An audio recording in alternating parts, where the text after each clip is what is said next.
자, 이제 다음에는 성경 해석의 필요성에 대해서 우리가 나눠보도록 하겠습니다. 그 전에 우리가 이 시를 한번 같이 낭독하기를 원하는데요. 자, 한영호님의 님의 침묵입니다.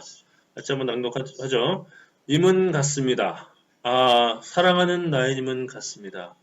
푸른 산빛을 깨치고 단풍나무 숲을 향하여 난 작은 길을 걸어서 차마 떨치고 갔습니다. 황금의 꽃같이 굳고 빛나던 옛 맹세는 차디찬 티끌이 되어서 한숨의 미풍에 날아갔습니다. 날카로운 첫 키스의 추억은 나의 운명의 지침을 돌려놓고 뒷걸음쳐서 사라졌습니다. 나는 향기로운 님의 말소리에 기먹고 꽃다운 님의 얼굴에 눈멀었습니다. 사랑도 사람의 일이라 만날 때 미리 떠날 것을 염려하고 경계하지 아니한 것은 아니지만 이별은 뜻밖의 일이 되고 놀란 가슴은 새로운 슬픔에 터집니다. 그러나 이별은 쓸데없는 눈물의 원천으로 만들고 마는 것은 스스로 사랑을 깨치는 것인 줄 아는 까닭에 걷잡을 수 없는 슬픔의 힘을 옮겨서 새 희망의 정수박이에 들어부었습니다. 우리는 만날 때 떠날 것을 염려하는 것과 같이 떠날 때 다시 만날 것을 믿습니다. 아, 님은 같지만은 나는 님을 보내지 아니하였습니다. 제 곡조를 못 이기는 사랑의 노래는 님의 침묵을 휩싸고 둡니다. 자, 이런 시입니다. 자, 그러면 여기서 님은 누구일까요? 님은 누구겠습니까? 네. 이 저자가 한용운 시인이 말하는 님은 도대체 누구일까? 자, 독자가 어떤 선지식을 가지고 있느냐에 따라서 이 해석이 달라질 수 있다는 거죠. 자, 아무런 선지식이 없어요. 예, 여기 시에 대해서 아무런 이제 다른 배경적인 지식이 없는 독자가 읽는다면 님은 단순히 그냥 사랑하는 그냥 연인입니다. 연인. 그렇게 해석할 수 있죠. 그렇지만 이 시가 발표된 당시의 그 시대적 배경, 이걸 아는 독자라면 뭐라 그럴까요? 님은 조국이다. 이렇게 해석할 수 있다는 거죠. 그 당시가 이제 일제 시대죠. 일제 나라를 잃어버린 그래서 님을 잃어버린 그 조국에 대한 그 비유로 볼 수 있는 거죠. 더 나아가서 이 시를 쓴 사람이 누군지 아는 독자라면 님을 이 절대자, 또 불교 이제 스님이니까 부처 이렇게 이제 해석할 수 있는 거죠. 한용운 이 시인이 스님이기 때문에.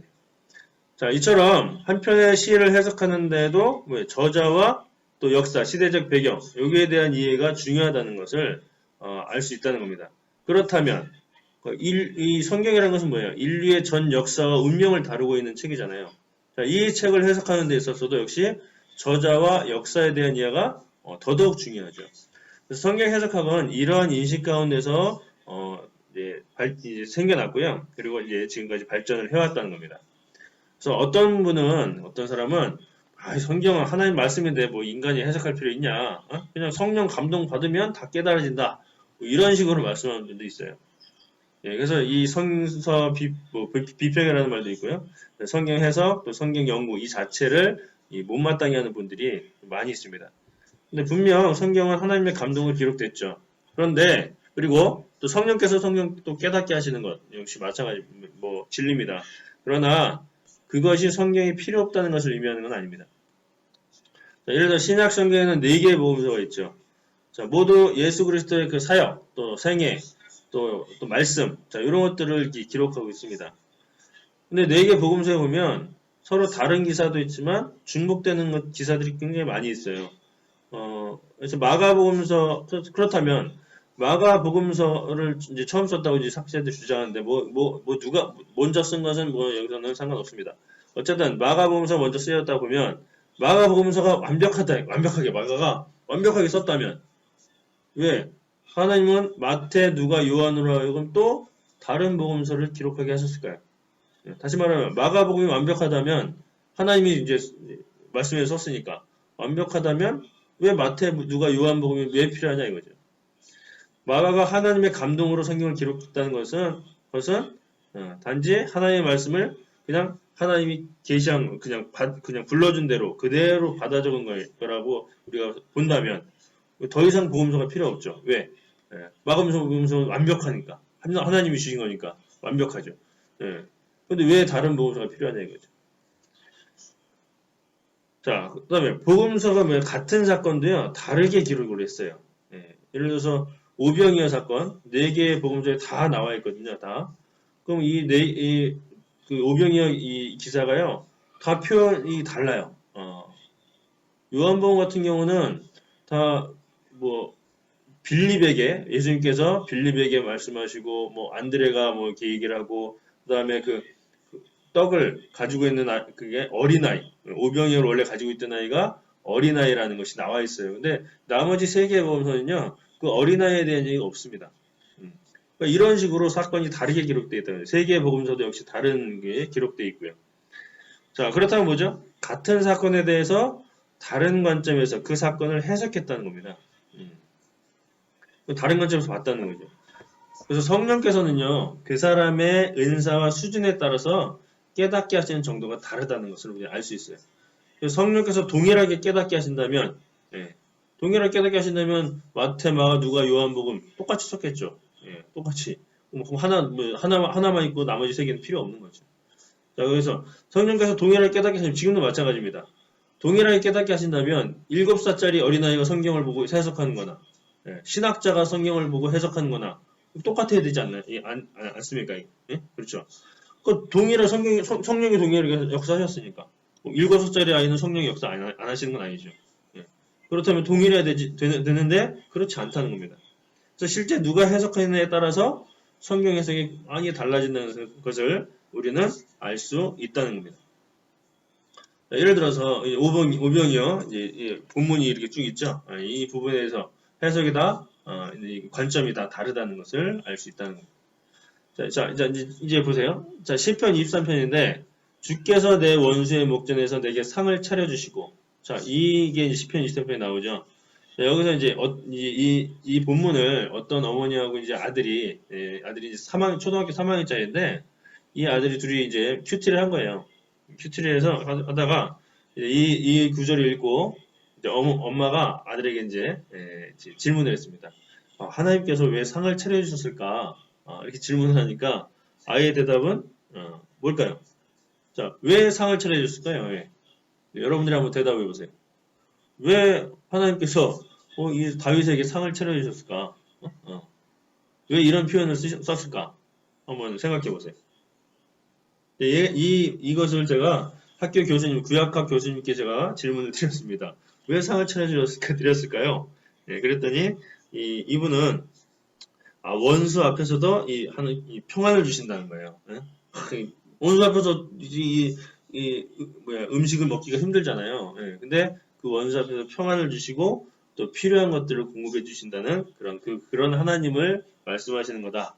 이런 식으로 이제 신학자는 해석을 했습니다. 그렇게 저에게 이제 말씀을 해주셨어요.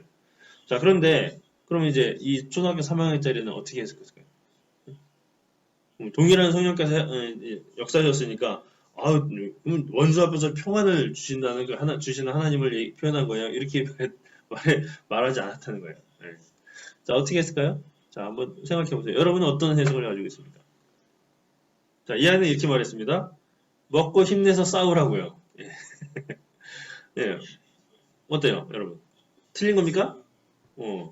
그것도 맞는 말이에요. 그 아이의 수준에서는, 그 아이의 입장에서는 맞는 말이죠. 이 해석이 틀렸다고 할 수는 없습니다. 저도 이 해석에 동의해요. 원수의 목전에서 상을 차려줘가지고, 그게 먹을 걸 먹고 힘내서, 싸울 수 있는 힘을 가지는 거죠. 그리고 그 원수 마귀, 사단에게 대응을 하려면 힘을 내야 되잖아요. 그런 의미로 볼 수 있다는 거죠. 그래서 이것은 뭐예요? 3학년짜리 해석이 틀린 것이 아니라는 거예요. 틀린 것이 아니라 다른 거죠. 3학년짜리는 자기 수준에서 그 최고의 해석을 한 겁니다. 그러나 그가 이제 공부를 더 하고 나이가 들어가면서 또 경험이 쌓이면서 이 성경과 신학에 대한 이해가 깊어지면 더해지면 더 깊이 있고 더 넓은 그런 해석을 할 수 있게 되겠죠. 그렇다고 해서 지금 틀렸다고 할 수 없다는 거죠. 이처럼 다양하게 해석이 가능하다는 겁니다. 그래서 누가 해석하는 것이 틀렸다, 맞았다 이렇게 할 수 없다는 거죠. 물론 성경적으로 볼 때 전혀 전통적으로 볼 때 틀린 것이 있어요. 그것은 이단이라고 할 수 있는 거죠. 그러나 이 정도 해석은 우리가 틀렸다고 할 수 없다는 거죠. 그렇다면 우리는 성경을 더 잘 이해하고 해석할 수 있도록 노력해야 하지 않는가? 이런 질문을 할 수 있다는 거죠. 그럼 어린아이 그 해석이 틀리지 않았습니다. 맞습니다. 라고 했다고 해서 그 해석에 머물러서는 안 되는 거죠. 더 깊은 해석, 더 넓은 해석을 할 수 있도록 우리가 그래서 계속 공부를 하는 거고요. 그래서 신학을 우리가 공부를 하는 거죠. 그래서 그렇기 때문에 성경은 바로 이런 이유 때문에 바로 비평, 해석, 연구가 필요하다는 것을 우리는 알 수 있습니다. 자, 그렇다면 그것은 이제 우리가 세 가지 정도로 왜 성경 해석이 필요한지 세 가지 정도로 우리가 볼 수 있는데요. 첫째는 우리는 저자가 아니기 때문입니다. 우리는 저자가 아니기 때문에. 자, 우리가 앞에서 시를 봤죠. 그래서 한 편의 시를 쓰더라도 저자는요, 그냥 느낌대로 막 쓰는 게 아니에요. 저자는 어떤 의도를 가지고 그 시를 쓰는 겁니다. 한용우님은 그 시대적 배경, 이 시대적 배경 하에서 어떤 의도를 가지고 그것을 썼다는 거죠. 그래서 근데 이 시를 보면 우리가 여러 가지 해석되는 거죠. 연인, 절대자, 조국 이렇게 여러 가지 해석되는 것은 뭐예요? 그 의도가 겉으로 확 드러나 있지 않다는 겁니다. 그래서 저자 의도가 숨겨 있어요. 숨겨져 있기 때문에 독자가 알 수가 없어요, 잘. 그래서 이 특별히 시, 굉장히 어렵죠. 함축적으로 되어 있기 때문에. 그 다음에 소설도 마찬가지예요. 어떤 이야기 속에 주제가 숨어 있어요. 이야기 속에 저자의 의도가 숨어 있다는 거예요. 그렇기 때문에 그것을 그걸 보면서 우리는 해석을 해야 됩니다. 그 의도를 알아내기 위해서. 그래서 저자의 의도, 주제를 파악하기 위해서 우리는 반드시 그것을 해석을 해야 되는 거죠. 예를 들어서 마당을 낳은 암탉이라는 그런 책이 있어요. 황선미라는 작가가 썼는데요. 이 책은 이제 많은 사람들이 읽고 감동을 했습니다. 저도 처음에 이 책을 읽고 굉장히 감동을 했어요. 그래서 독서 교육을 하는 그런 데서는요, 기관에서는 필독도서로 꼽히는 겁니다. 이 책이. 얼마 전에는 이게 애니메이션, 만화 영화로도 제작이 됐죠. 책의 이 내용만을 보면요, 처음에 저는 굉장히 기독교적이다. 이 기독교적인 색채가 굉장히 많다는 것을 이제 생각했어요. 그렇게 느꼈어요. 그래서 작가가 기독교인인가 보다. 저는 그렇게 생각했어요. 처음에. 또 그렇게 생각하는 사람들이 기독교인들이 또 많이 있어요. 그런데 작가의 머릿말을 이제 보면요, 전혀 그렇지 않다는 것을 알 수 있다는 거죠. 작가의 머릿말 중에 이런 부분이 있습니다. 꿈을 이룬다는 것은 기적이나 마찬가지예요. 여기 이제 볼까요? 꿈을 이룬다는 것은 기적이나 마찬가지예요. 하느님이 아니라 내가 이뤄내는 기적.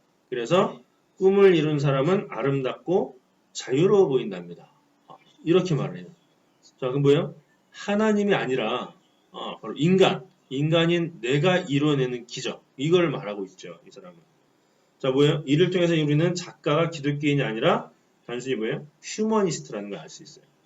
그래서 이 작품은요, 기독교 세계관이 아니라 바로 인본주의를 바탕으로 쓰여진 것임을 우리는 알 수 있다는 거죠. 그래서 우리는 작가가 어떤 사람인지를 알 때 그 작품을 쓴 의도를 바르게 알 수 있습니다. 그래서 작품의 그 주제를 정확하게 파악할 수 있다는 거죠. 그래서 이 저자를 안다는 거죠. 이 저자를 안다는 것은 성경 해석에 있어서 굉장히 중요한 문제입니다. 또 성경의 저자 역시 성경을 기록할 때 어떤 의도를 가지고 기록했다는 거예요. 그러니까 사복음서에 있었죠. 마태, 마가, 누가, 요한은 각각 자기들이 어떤 의도가 있어요. 그렇기 때문에 같은 사건을 두고도 다르게 이제 다른 관점으로 보고 다르게 해석을 해내는 거죠. 그래서 성경의 저자도 물론 하나님의 영감 받아서 성경 기록했죠. 그러나 하나님은 그냥 무작정 영감 받았다 그래서 그냥 불러주고 그대로 받아 적은 게 아니라는 겁니다. 하나님은 인간의 개성과 인격을 무시하고 받아쓰기 하듯이 이렇게 받아 적으러 한 게 아니라는 거예요. 자, 같은 사건을 두고도 서로 조금씩 내용이 다르다고 했죠. 자, 이것은 바로 이 사실을 잘 얘기하는 겁니다. 증거하는 거죠. 자, 그렇기 때문에 저자가 어떤 사람인지를 아는 것은요, 성경을 해석하는 데 굉장히 유용하다는 거예요. 그래서 지금까지 성경 해석 역사에서 학자들이 바로 성경의 저자를 밝혀내기 위해서 굉장히 많은 노력을 해왔습니다. 그 다음에 두 번째로 그때와 지금은 다르기 때문이다. 그러니까 시대가 다르다는 거죠. 그 다음에 뭐예요? 장소도 다르죠. 사실 우리 입장에서는 이스라엘과 또 우리 이제 한국이 거리가 굉장히 멀리 떨어져 있잖아요. 성경에 나타나는 사건이 발생할 당시 그 시대적 배경 또 그리고 그 기록할 당시의 그 시대적 배경을 알지 못하면요 성경을 오해하는 경우가 굉장히 많이 있습니다. 예를 들어서 근친 결혼 이것은 우리 지금 현대인의 입장에서는 이해가 안 되죠. 근데 뭐 성경에 보면 그 아브라함 그다음에 이사 야곱 다 뭐예요? 사촌하고 결혼하죠. 사촌하고. 그러니까 지금은 사촌 간의 결혼이 안 되지만 그 당시에는 그게 흔했다는 겁니다. 또 고대 근동점에서는 그게 흔한 관습이었어요. 그리고 이제 뭐예요? 시동생. 형이 죽었을 때는 형수와 시동생이 결혼하는 관습도 있었어요. 지금의 입장에서는 이게 이제 안 맞는 거죠. 이런 관습, 그 시대적인 그 배경을 이해하지 못하면요, 성경을 이해하기가 굉장히 어렵다는 겁니다. 그래서 그 시대와 장소의 문화와 사고를 이해하지 못하면요, 성경을 이해하지 못하고 또 오해하는 일도 있을 수 있다는 거죠. 현대 상황에서 보면 이해하지 못한 그런 것들이 있다는 겁니다. 그래서 성경 해석사에서는요, 이 학자들이 그 사회, 문화, 역사적 배경을 밝혀내는 데도 많은 노력을 해왔습니다. 세 번째로 기록된 언어가 다르기 때문입니다. 그래서 구약 성경은 히브리어로, 신약은 헬라어로 기록됐죠. 고대어입니다. 그다음에 뭐예요? 그 구약 성경 히브리어 성경을요, 또 헬라어로 번역한 70인역이라는 게 있어요. 그다음에 중세 시대에는 라틴어 성경도 사용했죠. 1000년 동안. 그런데 이제 마침내 어떻게 했어요? 종교개혁을 통해서 또 세계 각국의 언어로 또 번역이 됐죠. 아까 말씀드린 것처럼 언어마다 고유한 그 문법과 표현이 있고 그 언어의 그 문화와 사고, 그 언어를 사용하는 사람들의 문화와 사고가 또 반영되어 있다는 겁니다. 그래서 우리는 지금 한국어로 된 그 번역 성경을 보고 있죠. 근데 한국 사람은 어떤 문화이죠? 좀부터 유교 문화에 젖어 있죠. 그래서 성경을요 유교적인 관점으로 해석할 여지가 굉장히 많습니다. 예를 들어서 10계명 중에 제 5계명이 있습니다. 5계명. 내 부모를 공경하라. 이 말씀이 있어요. 자, 이것을 우리는 유교적인 관점에서 보면 뭐예요? 어떻게 효도하라는 걸로 지금 자꾸 얘기를 해요. 교회에서 내 부모에게 효도하라. 막 이런 식으로 이제 얘기를 하는 거죠. 근데 이거는 유교적인 그런 용어죠. 유교의 효와 여기서 말하는 기독교의 공경은요 전혀 다른 의미입니다. 이스라엘의 부모들은 어때요? 하나님의 약속, 하나님의 비전, 또 하나님의 말씀을 받은 사람들입니다. 그래서 이 5계명은요, 이 부모, 이 하나님의 약속과 비전, 말씀을 받은 부모를 공경하라는 거예요. 왜요? 그 말씀을, 하나님의 약속을 계승하기 위해서 그 부모를 공경하라는 말씀입니다. 그런데 유교는요, 이런 약속과는 전혀 관계없는 그런 용어죠.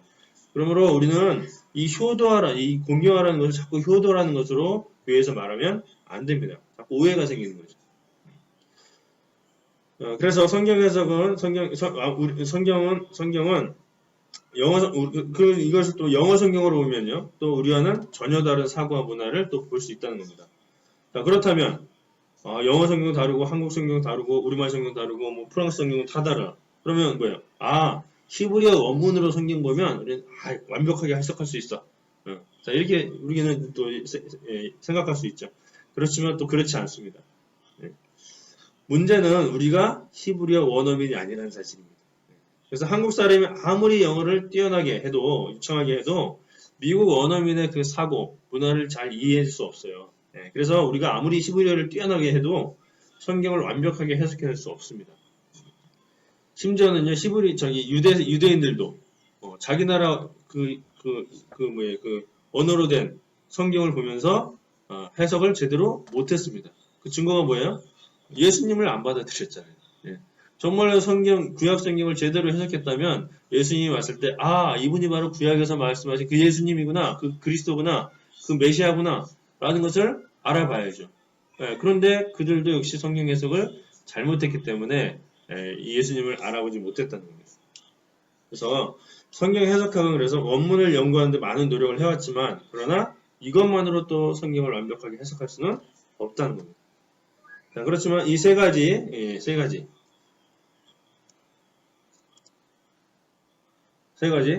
우리는 저자와 다르기 때문이다. 저자가 아니기 때문이다. 그때와 또 지금은 다르기 때문이다. 또 세 번째, 기록된 언어가 다르기 때문이다. 자, 이런 세 가지 이유 때문에 우리는 성경의 해석을 해야 된다는 거예요. 성경 해석이 필요하다는 거죠. 그러나 이걸로 또 완전히 우리가 성경을 바르게 해석하기는 또 어렵습니다. 그래서 우리가 성경 해석, 그래서 우리가 다양한 성경 해석이 나오는 거예요. 성경을 좀 더 바르게, 정확하게 해석하기 위해서 다양한 해석 방법들이 그래서 나오게 되는 겁니다. 그래서 많은 학자들이 이런 성경을 해석하는 방법에 대해서 많이 연구를 해왔고 또 성경을 연구하는 데 많은 노력들을 해왔습니다.